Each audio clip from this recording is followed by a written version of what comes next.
مسلم league کے secretary general Punjab Chaudhry شافع نے کہا ہے کہ نون لیگ نے ان اضلاع میں بھی امیدوار کھڑے کر دیے جہاں سیٹ ایڈجسٹمنٹ کی بات ہوئی۔ ڈان نیوز کے پروگرام ان فوکس میں بتایا کہ قاف لیگ کی قیادت نے فیصلہ کیا کہ نون لیگ کے خلاف کوئی بیان بازی نہیں ہوگی۔ ہو سکتا ہے کہ پنجاب میں قاف لیگ مستقبل میں نون لیگ اور آئی پی پی سے اتحاد کرے۔ ڈیسائیڈ ہوئے تھے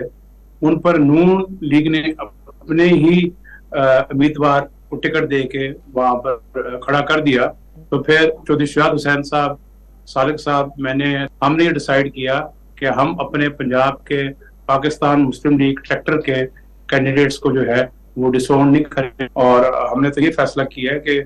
جو بھی ابھی ریسنٹلی ہوا ہے تو ایز پارٹی پالیسی ہم کوئی اسٹیٹمنٹ یا ایسی بات ساروں کو ہم نے کہہ دی ہے کہ وہ نون لیگ کے جو لیڈران ہیں ان کے بارے میں نہیں کی جائے گی۔ ابھی بھی جو ہے رابطے میں، تو انشاءاللہ آگے بھی اس ملک کی ترقی کے لیے انشاءاللہ کٹھے چلیں گے، اس لیے کہ پنجاب میں جو لگ رہا ہے وہ کوئی بھی ایک پارٹی میجورٹی نہیں لے گی، یہاں پر الائنس ہی ہوئے گا۔ تو کل کو ہو سکتا ہے کہ